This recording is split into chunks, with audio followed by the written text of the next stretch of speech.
नमस्कार फ्रेंड्स, स्वागत है आपका हमारे YouTube चैनल दी अंकित राठी में। जैसा कि आपको पता ही है कि साइंस के लिए आपकी एक MCQ सीरीज़ हमने चलाई हुई है और जिसका हम आज प्रैक्टिस सेट नंबर 2 करने जा रहे हैं। पहले प्रैक्टिस सेट में भी हमने कुछ बायोलॉजी के क्वेश्चंस डिस्कस किए थे और आज भी हम बायोलॉजी सेक्शन से 20 MCQs डिस्कस करने वाले हैं। फ्रेंड्स, प्रैक्टिस सेट को शुरू करने से पहले आप सब लोगों से एक रिक्वेस्ट है, जो लोग चैनल पर नए हैं या जिन्होंने चैनल को अभी तक सब्सक्राइब नहीं किया है वो प्लीज़ चैनल को सब्सक्राइब कर दीजिए और बेल आइकन को दबा दीजिए ताकि आगे आने वाली हमारी सभी वीडियोस की नोटिफिकेशन आपको टाइम टू टाइम मिलते रहें। फ्रेंड्स, आपको बता देते हैं कि हमारी क्लास 10th के लिए मैथ्स और साइंस की प्रैक्टिस सीरीज़ चल रही है, जिसमें कि मैथ्स के आपके 2 प्रैक्टिस सेट ऑलरेडी यूट्यूब पर अपलोड हो चुके हैं और आज आपका प्रैक्टिस सेट नंबर 3 आपको 3 बजे लाइव मिल जाएगा। ठीक है फ्रेंड्स, और ये साइंस का आपका आज दूसरा प्रैक्टिस सेट है। फ्रेंड्स, जब भी आप वीडियो को देखते हैं तो प्लीज़ वीडियो को पूरा देखें बिना स्किप किए। ठीक है, ये बहुत ही इंपॉर्टेंट क्वेश्चंस हमने इसमें इंक्लूड किए हैं। इसके सभी के सभी questions previous year board exam में आए हुए हैं। तो चलिए शुरू करते हैं आज का प्रैक्टिस सेट। और आज की सीरीज़ का पहला क्वेश्चन ये रहा स्क्रीन पर। चलिए देखते हैं, थोड़ा बड़ा कर लेते हैं। ओके, थोड़ा बड़ा कर लेते हैं इसको। ठीक है, तो पहला क्वेश्चन फ्रेंड्स आपका दिया गया है, मानव हृदय में कोष्ठों की संख्या कितनी होती है।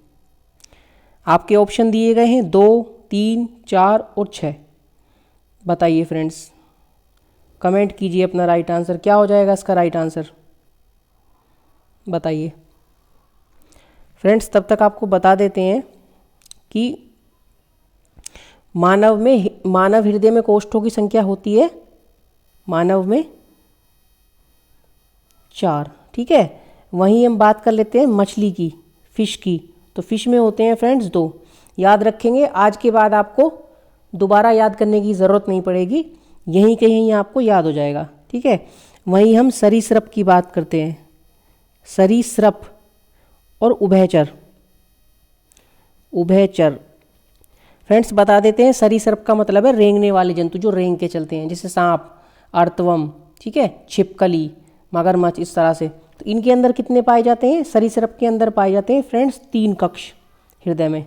ठीक है, और बात कर लेते हैं आपका पक्षियों में। ठीक है, मानव के साथ ही लिख देते हैं, मानव में और पक्षी में 4 कक्ष होते हैं। ठीक है, फिश में 2 कक्ष होते हैं, सरीसृप या उभयचर में 3 कक्ष होते हैं। याद रखेंगे फ्रेंड्स। इसके कुछ अपवाद भी हैं, अपवाद आपको बता देते हैं, जैसे कि कॉकरोच में कितने होते हैं, 13 कक्ष होते हैं। ठीक है, कॉकरोच में 13 होते हैं। एक और लिख लेंगे, मगरमच्छ। फ्रेंड्स, मगरमच्छ किस में आता है, रेंगने वाले जंतु में आता है। ठीक है, सरीसृप भी है और उभयचर भी है। वो सरीसृप तो है ही, उभयचर भी है, क्योंकि वो पानी में भी रहता है और बाहर भी रह लेता है। तो कितने पाए जाते हैं मगरमच्छ में फ्रेंड्स, मगरमच्छ में पाए जाते हैं 4। जबकि हमने आपको क्या बताया था, सरीसृप या उभयचर में 3 पाए जाते हैं, लेकिन मगरमच्छ अपवाद है, इसमें 4 पाए जाते हैं। ठीक है फ्रेंड्स, बहुत ही धीरे धीरे चलेंगे, बहुत ही आराम से पढ़ेंगे और यहीं क्लास में ही आपको सारे क्वेश्चंस बहुत ही अच्छे से याद हो जाएंगे। ठीक है फ्रेंड्स, तो चलिए नेक्स्ट क्वेश्चन पे चलते हैं आज की सीरीज़ के। देख लेते हैं नेक्स्ट क्वेश्चन क्या दिया है।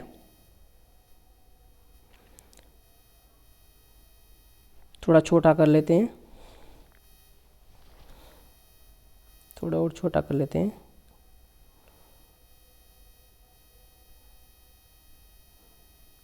एक सेकेंड। पादप में जाइलम का कार्य होता है। बताइए फ्रेंड्स, जो पौधे होते हैं उनमें जाइलम का क्या कार्य होता है। जल का वहन करना, भोजन का वहन करना, अमीनो अम्ल का वहन करना, या फिर ऑक्सीजन का वहन करना। बताइए फ्रेंड्स, क्या हो जाएगा इसका राइट आंसर। कमेंट कीजिए फटाफट, किसी को पता है तो बताइए क्या हो जाएगा इसका राइट आंसर। फ्रेंड्स, आपको बता देते हैं, पौधे के अंदर 2 मेन ऊतक होते हैं, एक होता है जाइलम, एक होता है फ्लोएम। ठीक है। जाइलम जैसे कि नाम इसका दिया गया है तो उसी से हम इसको ध्यान रखेंगे। जाइलम मतलब जल, तो ये क्या करता है, जल का वहन। जाइलम ऊतक का कार्य है जल और प्लस खनिज। जल और खनिज लवणों का क्या करता है ये ऊतक, ये पौधों की जड़ों से लेके, ठीक है, जड़ों द्वारा अवशोषित किया जाता है जल और खनिज लवण, और उसके बाद तने से होता हुआ पेड़ के अन्य भागों में, जिससे तने टहनी पत्तियों तक पहुंचाता है। ठीक है फ्रेंड्स। वहीं फ्लोएम की बात करते हैं। एक दूसरा ऊतक होता है फ्लोएम। ठीक है, इसका क्या कार्य होता है, ये भोजन का परिवहन करता है, भोजन। ठीक है, जाइलम जल और खनिज का, और फ्लोएम किसका करता है, भोजन का परिवहन करता है। ठीक है, तो ये कार्य होते हैं। भोजन का परिवहन किसके रूप में करता है फ्रेंड्स, आपको पता है कि पौधे सूर्य के प्रकाश में पर्णहरिम की सहायता से भोजन का निर्माण करते हैं। ठीक है, तो जो भोजन का निर्माण वो करते हैं तो वो तो पौधों को मिलता है।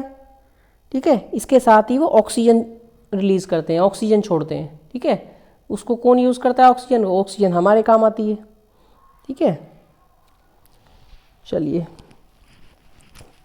नेक्स्ट क्वेश्चन पर चलते हैं। क्वेश्चन नंबर 3 देख लेते हैं क्या दिया गया है क्वेश्चन नंबर 3 आपका। ठीक है, आनुवांशिकता के प्रयोग के लिए मेंडल ने निम्नलिखित में से कौन से पौधे का उपयोग किया, बैंगन का पौधा, टमाटर का पौधा, मटर का पौधा या फिर सरसों का पौधा। बताइए, मेंडल ने जो अपने प्रयोग किए थे किस पौधे को यूज़ किया था, किस पौधे के ऊपर उसने अपने जो है प्रयोग किए थे सभी। बताइए क्या हो जाएगा इसका राइट आंसर। कमेंट कीजिए, कमेंट करते रहिए फ्रेंड्स, फटाफट किसी को पता है तो बताइए किस पौधे के ऊपर आनुवांशिकता के लिए मेंडल ने प्रयोग किए थे। मेंडल ने किए थे मटर के पौधे पर। ठीक है, तो ऑप्शन नंबर सी आपका बिल्कुल राइट आंसर हो जाएगा। ठीक है फ्रेंड्स, मटर के पौधे पे क्यों किए थे, क्योंकि मटर के पौधे में कई तरह के गुण पाए जाते हैं। ठीक है, लंबा भी होता है, छोटा भी होता है। ठीक है, अलग अलग रंग का भी होता है वो। ठीक है, 12 महीने उसका पौधा, सालाना उसका पौधा रहता है, पूरी साल भर का उसका चक्र रहता है। ठीक है, तो इसलिए मटर के पौधे का यूज किया था। चलिए नेक्स्ट क्वेश्चन पे चलते हैं। क्वेश्चन नंबर 4 देख लेते हैं। क्वेश्चन नंबर 4 में क्या दिया गया, निम्नलिखित में से कौन मानव में मादा जनन तंत्र का भाग नहीं है।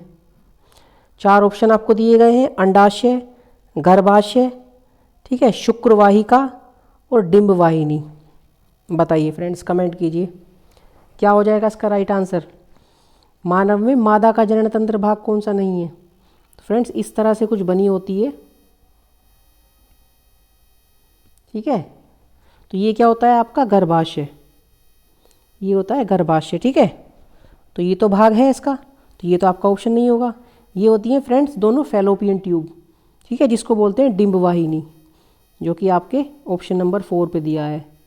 डिंबवाहिनी फैलोपियन ट्यूब होती है ना, तो ये भी इसका ऑप्शन नहीं होगा। ठीक है फ्रेंड्स, और ये होते हैं अंडाशय, यहाँ पे 2 अंडाशय होते हैं, तो ये भी आपका ऑप्शन नहीं होगा। तो इसका राइट आंसर हो जाएगा फ्रेंड्स शुक्रवाहिका। ठीक है, शुक्रवाहिका ये मानव में मादा जनन तंत्र का भाग नहीं है। ठीक है, किसका भाग है फिर ये नर जनन तंत्र का भाग होती है शुक्रवाहिका। ठीक है फ्रेंड्स, चलिए नेक्स्ट क्वेश्चन पे चलते हैं। क्वेश्चन नंबर 5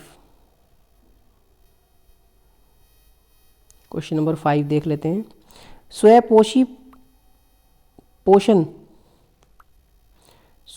पोषण के लिए आवश्यक है कार्बन डाइऑक्साइड तथा जल, क्लोरोफिल, सूर्य का प्रकाश या इनमें से सभी। बताइए। सबसे पहले समझ लेते हैं स्वयपोषी पोषण का क्या मतलब है। जो खुद से पोषण लेते हैं, जो खुद से भोजन का निर्माण करते हैं, उसको स्वयपोषी पोषण कहते हैं। तो फ्रेंड्स आपको पता है पौधे क्या करते हैं, सूर्य का प्रकाश लेते हैं, सूर्य के प्रकाश और क्लोरोफिल की उपस्थिति में। ठीक है, और जल तथा कार्बन डाइऑक्साइड जो लेते हैं वातावरण से, उससे क्या निर्माण करते हैं, भोजन का करते हैं ना। सूर्य के प्रकाश और क्लोरोफिल की उपस्थिति में कार्बन डाइऑक्साइड से तो क्या बनाते हैं, ग्लूकोज बनाते हैं, और जल से क्या बनाते हैं, वो जल तथा खनिज लवणों से ऑक्सीजन का निर्माण करते हैं। ठीक है, जिस ऑक्सीजन का हम यूज़ करते हैं, मानव पशु पक्षी। ठीक है ना। तो इसका राइट आंसर क्या हो जाएगा, ऑप्शन नंबर डी इसका राइट आंसर हो जाएगा। इनमें से सभी स्वपोषी पोषण के लिए सभी आवश्यक है। क्लियर है फ्रेंड्स। चलिए नेक्स्ट क्वेश्चन पे चलते हैं, क्वेश्चन नंबर 6 आज का। क्वेश्चन नंबर 6 देख लेते हैं फ्रेंड्स। क्वेश्चन नंबर 6 में दिया है, वह जैव प्रक्रम जिसके द्वारा हानिकारक पदार्थों का निष्कासन शरीर से होता है। थोड़ा ऊपर कर लेते हैं, बताइए क्या हो जाएगा इसका राइट आंसर। आपके ऑप्शन दिए गए हैं, जनन, उत्सर्जन, पाचन और परिसंचरण। परिसंचरण है फ्रेंड्स, ये श्या लिखा गया है, परिसंचरण। ठीक है, परिसंचरण, बस केवल इतना ही है। बताइए क्या हो जाएगा इसका राइट आंसर। कमेंट करते रहिए फ्रेंड्स फटाफट। उस प्रक्रिया को, उस प्रक्रम को क्या बोलते हैं जिससे हानिकारक पदार्थ शरीर से बाहर निकलते हैं फ्रेंड्स, उसको बोलते हैं उत्सर्जन। उत्सर्जन का मतलब है बाहर निकालना। ठीक है फ्रेंड्स, क्लियर है। जैसे कि आपको बता देते हैं, जो आपकी किडनी होती है हमारी, वो क्या करती है, खून को साफ करती है, ब्लड को। ठीक है, साफ करके यूरिया और यूरिक अम्ल को क्या कर देती है, शरीर से बाहर निकाल देती है, निकालती है ना। तो इस प्रक्रम को उत्सर्जन बोलते हैं, बाहर निकालना। क्लियर है फ्रेंड्स। आपको एक बात बता देते हैं, जो मूत्र होता है, मानव मूत्र, ठीक है, उसका पीएच मान कितना होता है, ये क्वेश्चन कभी कभी आ जाता है एग्जाम में। उसकी पीएच वैल्यू होती है 6। ठीक है, और इसमें मानव मूत्र में यूरिया कितने प्रतिशत होता है, बताइए। यूरिया होता है 2.7%, 2.7%। ठीक है, और यूरिक अम्ल कितना होता है, यूरिक अम्ल पूछता है, यूरिक अम्ल कितना होता है, 0.3%। ठीक है फ्रेंड्स, याद रखेंगे। चलिए नेक्स्ट क्वेश्चन पे चलते हैं, क्वेश्चन नंबर 7 देख लेते हैं। क्वेश्चन नंबर 7 क्या दिया गया है फ्रेंड्स। प्रकाश संश्लेषण के दौरान निम्न में से कौन सी एक क्रिया नहीं होती, बताइए। आपको ऑप्शन दिए गए हैं, क्लोरोफिल द्वारा प्रकाश ऊर्जा को अवशोषित करना। फ्रेंड्स ये कार्य तो होता है उसमें, जो क्लोरोफिल होता है पत्तियों के अंदर, प्रकाश की ऊर्जा को अवशोषित करता है, ये तो बिल्कुल सही है। तो ये तो आंसर उसका होगा नहीं। ठीक है, प्रकाश ऊर्जा को रासायनिक ऊर्जा में परिवर्तन। फ्रेंड्स सूर्य का प्रकाश लेते हैं और भोजन का निर्माण करते हैं, तो ये भी बिल्कुल ठीक है, तो ये भी आपका आंसर नहीं होगा। तीसरा पॉइंट देख लेते हैं, कार्बन डाइऑक्साइड का कार्बोहाइड्रेट में अपचयन। मतलब पेड़ पौधे क्या करते हैं, कार्बन डाइऑक्साइड लेते हैं एटमॉस्फेयर में से, जो हम सांस के रूप में छोड़ते हैं जिस भी तरह से। ठीक है, उससे क्या निर्माण करते हैं, कार्बोहाइड्रेट का, यानी कि भोजन का।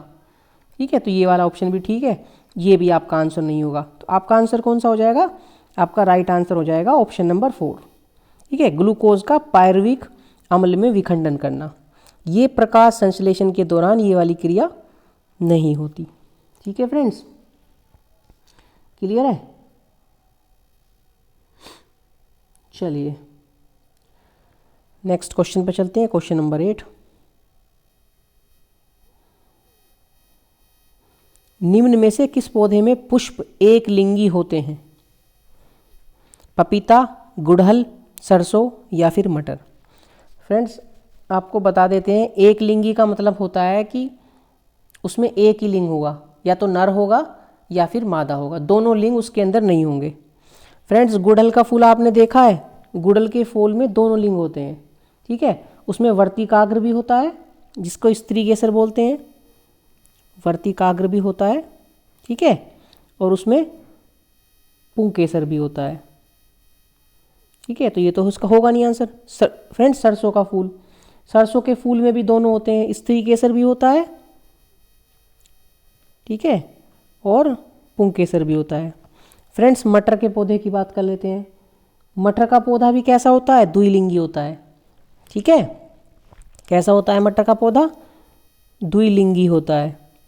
तो आपका राइट आंसर क्या हो जाएगा, पपीता, यानी कि ऑप्शन नंबर ए आपका एकदम राइट आंसर हो जाएगा।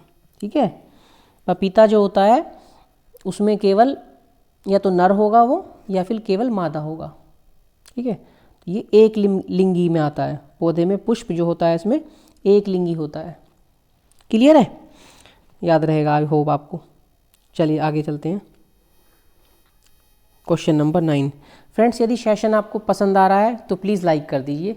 ठीक है, लाइक, आपके एक लाइक से हमें मोटिवेशन मिलता है। और सेशन के लास्ट में प्लीज़ कमेंट ज़रूर कीजिए आप। और बच्चे करते भी हैं कमेंट, ऐसा नहीं है करते नहीं है। जैसे कई सारे बच्चे हैं, संजू कुमारी है, सोनी गुप्ता है, ये सब बच्चे कमेंट करते हैं। लेकिन मैं चाहता हूँ, क्योंकि आईडी आपकी अलग अलग उससे बनी हुई है, आप जैसे कमेंट करते हैं तो कमेंट में अपना नाम लिख दें। ठीक है, एक कमेंट कर दें, उसमें अपना नाम लिख दें। ठीक है, तो उसमें क्लियर हो जाएगा हमें भी कि किस बच्चे ने वीडियो को पूरा देखा है। चलिए, मादा जनन तंत्र के किस भाग में कोपर्टी स्थापित की जाती है? अंडाशय, अंडवाहिनी, गर्भाशय या योनि? बताइए बताइए फ्रेंड्स, तब तक हम आपके लिए कुछ बना देते हैं। ठीक है फ्रेंड्स, ये होता है गर्भाशय। ठीक है, और कोपर्टी होती क्या है फ्रेंड्स? कोपर्टी का मतलब होता है कि जैसे कोपर्टी का मतलब होता है ये एक धागे की तरह संरचना होती है। इस तरह से धागा होता है ना, इस तरह की एक संरचना होती है। तो इसको लगाने से क्या होता है, इसको, इस संरचना को लगाने से तो प्रेगनेंसी नहीं होती है। ठीक है, जो जननांग होते हैं उनसे प्रेगनेंसी नहीं होती है। ठीक है फ्रेंड्स, पुनर्जनन इनसे नहीं होता है, तो इसलिए ये लगाई जाती है, स्थापित की जाती है। कहाँ स्थापित की जाती है फ्रेंड्स? गर्भाशय के अंदर स्थापित की जाती है। तो ऑप्शन नंबर सी आपका राइट आंसर हो जाएगा। गर्भाशय के अंदर ये कोपर्टी स्थापित की जाती है। इससे क्या होता है, इससे जो फेलोपियन ट्यूब है, फेलोपियन ट्यूब के रास्ते में इससे रुकावट आ जाती है, वहाँ से शुक्राणु नहीं जा पाता। ठीक है, और जब शुक्राणु नहीं जा पाएगा फेलोपियन ट्यूब से तो जनन जो है नहीं होगा, जनन प्रक्रिया नहीं होगी। ठीक है फ्रेंड्स, तो इसलिए बस ध्यान रखेंगे कि कोपर के जैसी होती है, धागे की जैसी संरचना होती है और इसको गर्भाशय में लगाया जाता है ताकि जनन ना हो सके। चलिए नेक्स्ट क्वेश्चन पे चलते हैं। Question number 10। फ्रेंड, जो लोग चैनल पे नए हैं या जिन लोगों ने अभी तक चैनल को सब्सक्राइब नहीं किया है, प्लीज़ चैनल को सब्सक्राइब कर दीजिए और बेल आइकन को भी दबा दीजिए ताकि आगे आने वाले हमारी सभी वीडियोस के नोटिफिकेशन आपको टाइम टू टाइम मिलते रहेंगे। ठीक है फ्रेंड्स, चलिए देख लेते हैं। अलैंगिक जनन मुकुलन द्वारा होता है। ठीक है, किस में होता है? अमीबा में, यीस्ट में, प्लाज्मोडियम में या फिर लिस्मानिया में? बताइए किस में होता है? कमेंट कीजिए फ्रेंड्स, किसी को पता है तो फटाफट कमेंट कीजिए, बताइए किस में होता है। आपको बता देते हैं फ्रेंड्स, अलैंगिक जो जनन होता है मुकुलन द्वारा, यह क्रिया यीस्ट में होती है। ठीक है, और एथिल अल्कोहल का निर्माण होता है। यीस्ट में होती है ये क्रिया और इसमें एथिल अल्कोहल का निर्माण होता है और यह एक अवायवीय प्रक्रिया है फ्रेंड्स। कैसी प्रक्रिया है? यह एक अवायवीय प्रक्रिया है। ठीक है, तो इसका राइट आंसर हो जाएगा ऑप्शन नंबर बी। यह क्रिया यीस्ट में होती है जिसमें एथिल अल्कोहल का निर्माण होता है और यह एक अवायवीय प्रक्रिया है। क्लियर है फ्रेंड्स? चलिए आगे चलते हैं। क्वेश्चन नंबर 11 आज का देख लेते हैं। 11 में क्या दिया है, थोड़ा छोटा कर लेते हैं।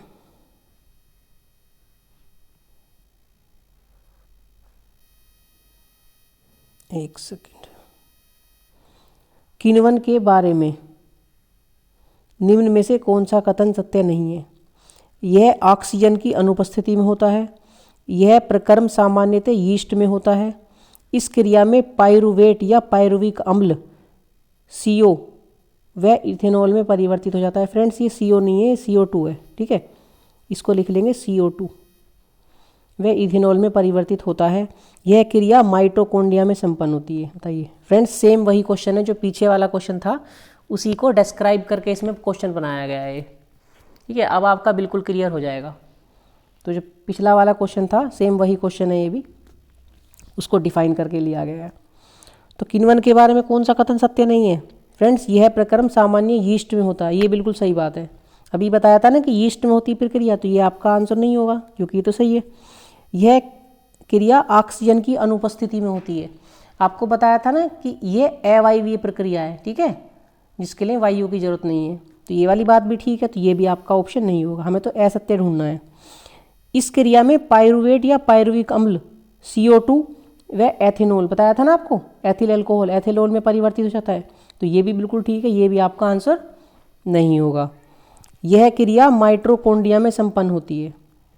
फ्रेंड्स, हमने बताया था यह क्रिया यीस्ट में होती है, माइटोकॉन्ड्रिया में नहीं होती। तो ये आपका राइट आंसर हो जाएगा, ठीक है। यही वाला गलत है, ऑप्शन नंबर डी आपका राइट आंसर हो जाएगा, ठीक है फ्रेंड्स। आई होप कि आपको समझ में आ गया होगा।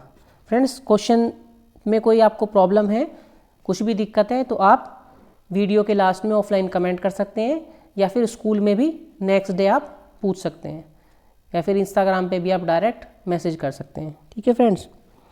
चलिए नेक्स्ट क्वेश्चन पे चलते हैं। आज की सीरीज़ का क्वेश्चन नंबर 12।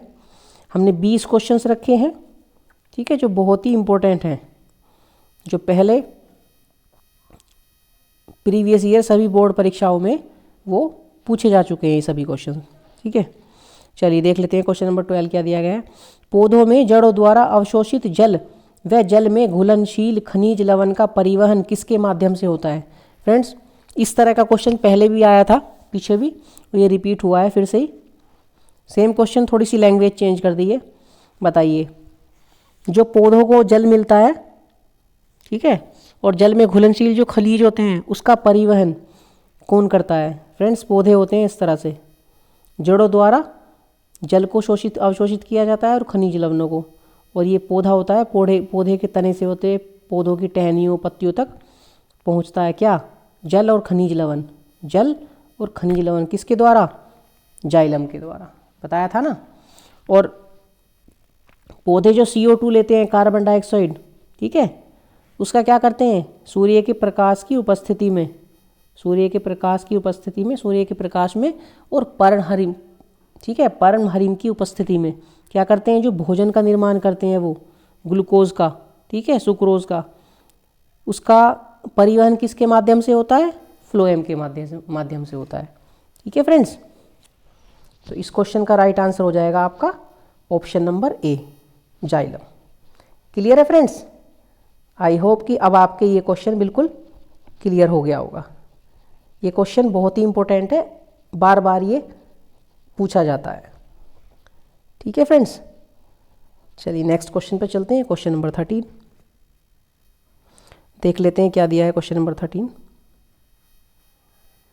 मनुष्य में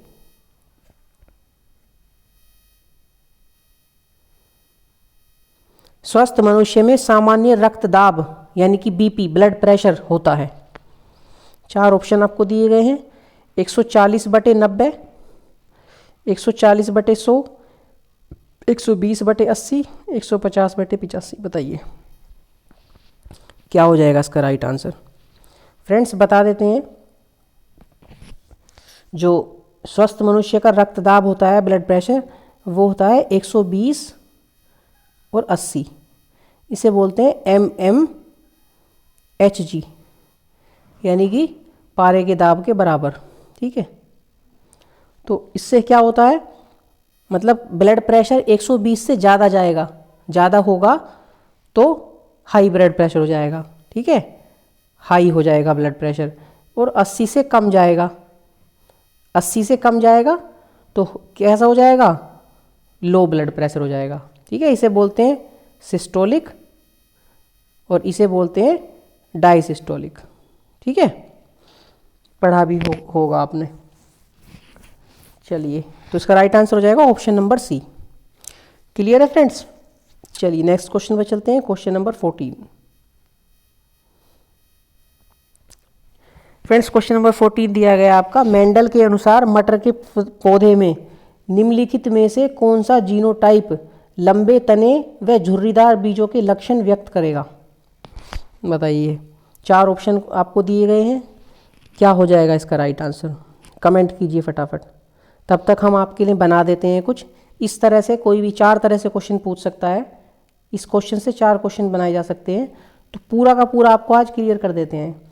तो मेंडल ने क्या किया था, कैपिटल टी का माना था किसको, लंबे को, लंबा पौधा, ठीक है। स्मॉल टी का मतलब उसने माना था बोना पौधा, ठीक है। और उसने फिर आर पे आ जाते हैं, कैपिटल आर को उसने माना था गोल, ठीक है। और स्मॉल आर को उसने माना था झुर्री, झुर्रीदार, ठीक है। तो फ्रेंड्स क्या कहा है उसने, लंबा तना और झुर्रीदार बीज, लंबा तना और झुर्रीदार बीज। लंबे तने को क्या कहा था उसने, टी कहा था, कैपिटल टी, ठीक है। तो कैपिटल टी इसमें नहीं है, इसमें भी नहीं है, तो यानी कि 2 ऑप्शन बचते हैं, 1 और 3 आपका।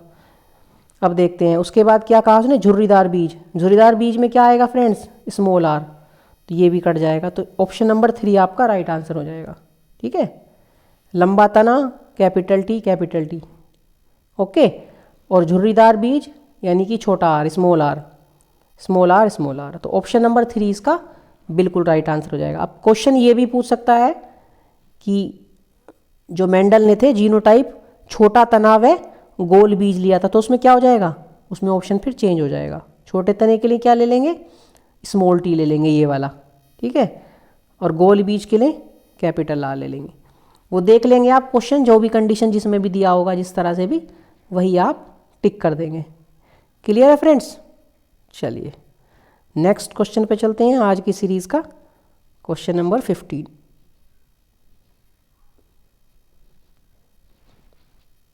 क्वेश्चन नंबर 15 आपका दिया गया है,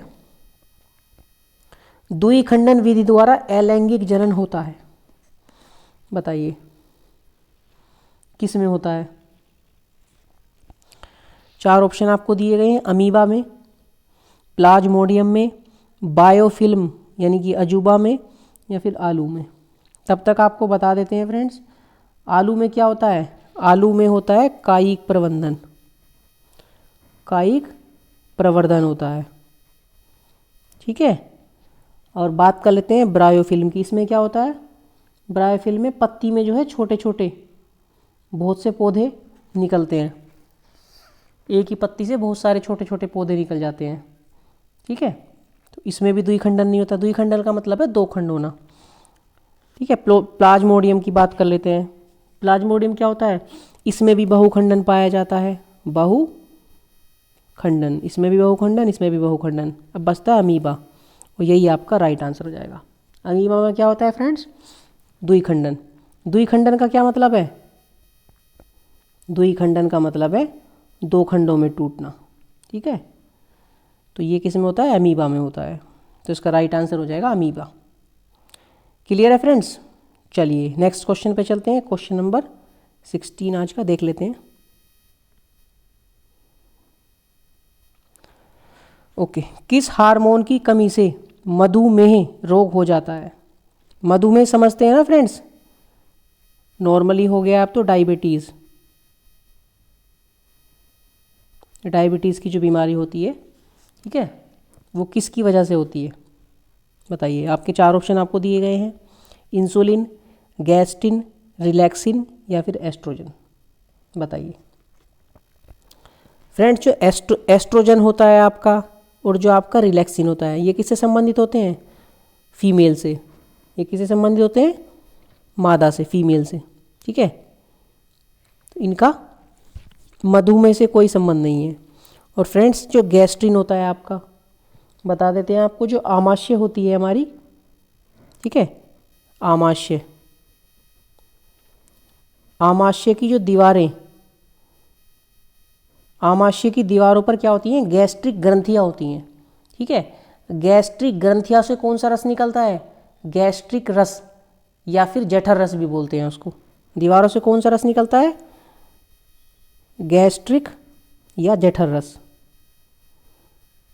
दोनों एक ही बात है, जठर रस निकलता है। और इसके अंदर क्या होता है, इसके अंदर होता है आपका हाइड्रोक्लोरिक अम्ल, HCl, ठीक है।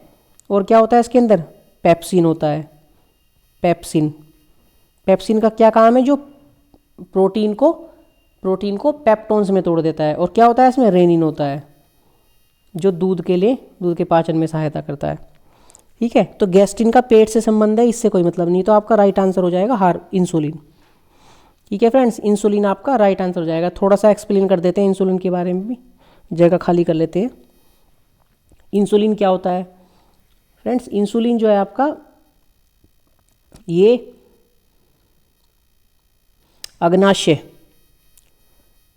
अग्नाशय की बीटा कोशिका जो बीटा कोशिका होती हैं उससे इसका स्रावन होता है। ठीक है, इंसुलिन जो होता है अग्नाशय की बीटा कोशिका से इसका स्रावन होता है, इंसुलिन हार्मोन का। ठीक है, और एक चीज़ और आप याद रखेंगे इसके बारे में, जो इंसुलिन का जो स्रोत है, इंसुलिन हार्मोन का इंसुलिन हार्मोन का स्रोत है डहेलिया की जड़। डहेलिया के पौधे के बारे में सुना है ना आपने? डहेलिया की जड़ इस हार्मोन का सोर्स है, स्रोत है।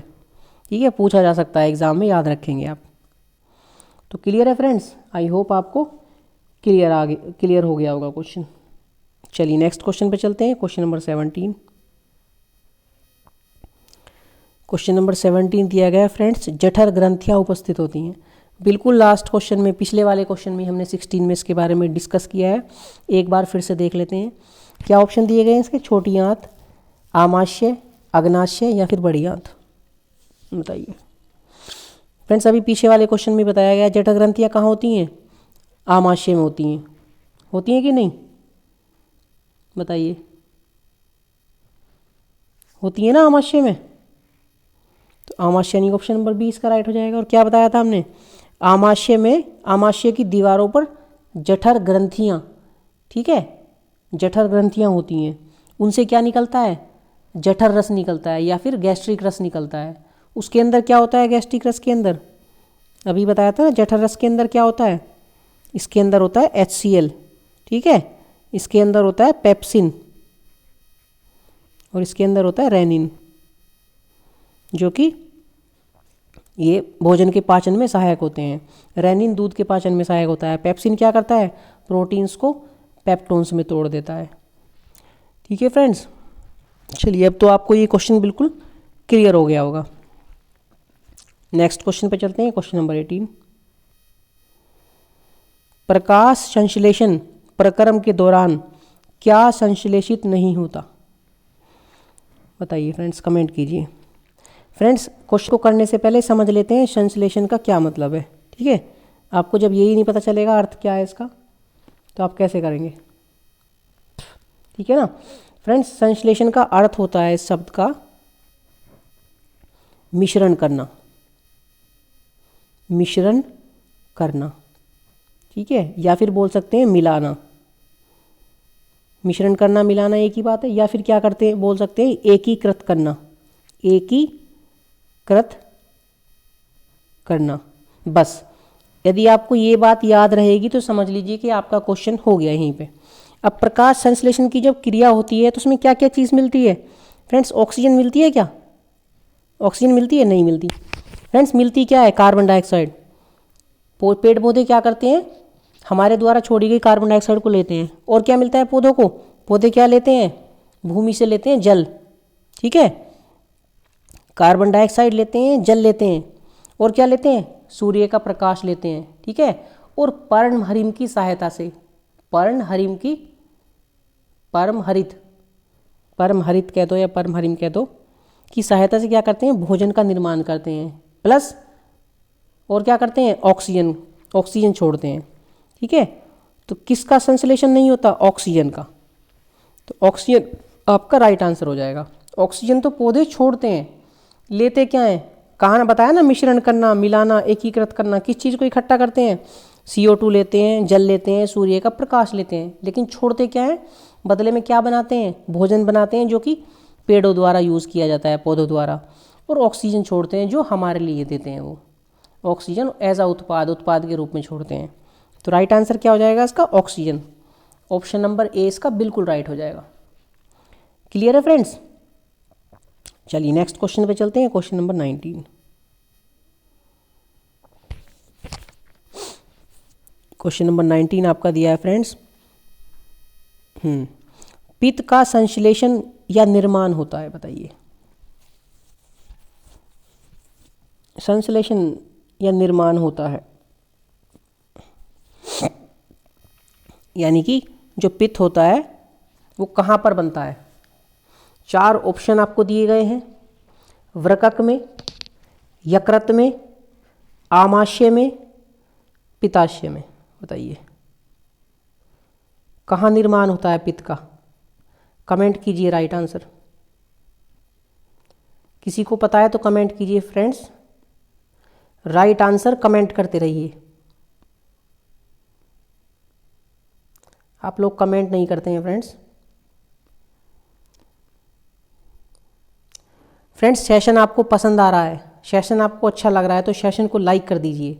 ये आपका सेकंड लास्ट क्वेश्चन है, इसके बाद एक क्वेश्चन और बचा है, ठीक है। एक क्वेश्चन और है, टोटल 20 क्वेश्चन हमने इंक्लूड किए हैं। और पसंद आया तो आप सेशन को लाइक कर दीजिए और सेशन को अपने दोस्तों में भी शेयर कर दीजिए, ताकि इसका बेनिफिट आपके दोस्तों को भी मिलता रहे, ठीक है ना। और जो लोग अभी भी नए हैं चैनल पर, या जिन्होंने अभी तक चैनल को सब्सक्राइब नहीं किया है, प्लीज़ चैनल को सब्सक्राइब कर दीजिए और बेल आइकन को दबा दीजिए, ठीक है फ्रेंड्स। चलिए देख लेते हैं क्वेश्चन नंबर 19 का आंसर क्या होगा। तो फ्रेंड्स, पित्त का संश्लेषण होता है आपका यकृत में। यकृत मतलब लीवर में, ठीक है। कहाँ पर बनता है पित्त? लीवर में बनता है, ठीक है फ्रेंड्स।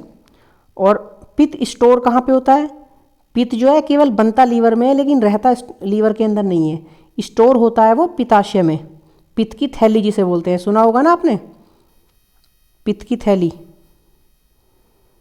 पित्ताशय बोलते हैं उसको, पित्ताशय या फिर पित्त की थैली, पित्त की थैली।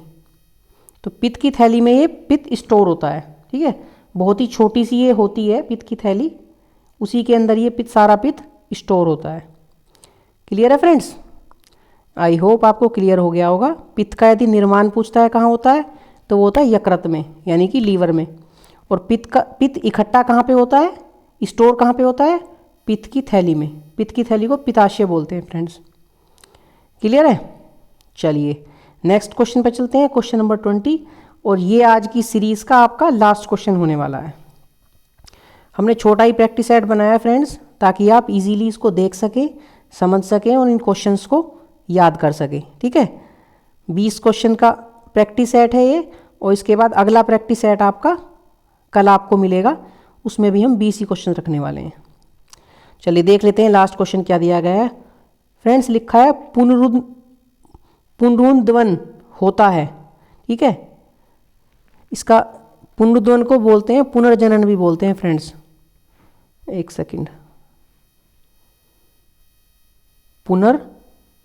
पुनर्जनन भी बोलते हैं, एक ही बात है, पुनरुद्वन या पुनर्जनन। इस वर्ड से आपको इजीली समझ में आ जाएगा। पुनर्जनन किस में होता है फ्रेंड्स? प्लानेरिया में, लेकिन हाइड्रा में नहीं। ऑप्शन बी आपका दिया गया है, हाइड्रा में लेकिन प्लानेरिया में नहीं, ठीक है। पैरामीशियम में लेकिन हाइड्रा में नहीं। और चौथा ऑप्शन आपका दिया गया है हाइड्रा और प्लानेरिया दोनों में।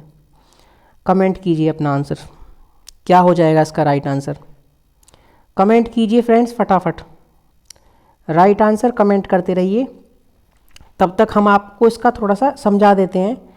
ये जो पुनर्जनन होता है, आखिर ये होता क्या है, या पुनरुद्वन होता क्या है फ्रेंड्स। कोई जीव है ये इस तरह से, और ये बीच से टूट गया, ये 2 हिस्सों में टूट गया, ठीक है। तो 2 हिस्सों में टूटने के बाद भी पूरा जीव ये बन जाएगा, ठीक है। थोड़ा अच्छे से बना देते हैं। ये कोई जीव है और ये टूट गया 2 हिस्सों में, ठीक है। तो फिर क्या होगा, 2 हिस्सों में टूट गया, अब इसका पुनः एक पूरा जीव बन जाएगा। सिंपली भाषा में आपको समझाया है कि कोई जीव यदि टूट जाता है, ठीक है ना, कोई जीव जब टूट जाता है तो उसका जो है वो टूटने के बाद भी उसका पुनर्जनन हो जाता है, पूरा जीव बन जाता है टूटने के बाद भी। तो ऐसा किस किस में होता है फ्रेंड्स? ऐसा होता है हाइड्रा में भी होता है, ऐसा प्लानेरिया में भी होता है। तो ऑप्शन नंबर डी इसका आपका बिल्कुल राइट आंसर हो जाएगा। क्लियर है फ्रेंड्स? आई होप कि आपको ये क्लियर हो गया होगा। ठीक है, तो ये था फ्रेंड्स आज का आपका सेशन, और उम्मीद करते हैं कि सेशन आपको ये पसंद आया होगा। पसंद आया है तो प्लीज़ सेशन को एक बार लाइक कर दीजिएगा, और ऑफलाइन एक प्यारा सा कमेंट अपना सेशन पे ज़रूर दीजिएगा, जो कि आपका फीडबैक होगा और हमारे लिए ये एक मोटिवेशन का कार्य करेगा। ठीक है फ्रेंड्स, और बाकी आपका कोई सजेशन या सुझाव है तो आप हमें कमेंट कर सकते हैं ऑफलाइन, या फिर इंस्टाग्राम पर मैसेज कर सकते हैं। तो मिलते हैं कल फिर एक नए सेशन में। तब तक के लिए आप लोग अपना ध्यान रखिए। ठीक है, अपना ध्यान रखिए, स्वस्थ रहिए, मस्त रहिए। ठीक है, bye bye, take care, thank you.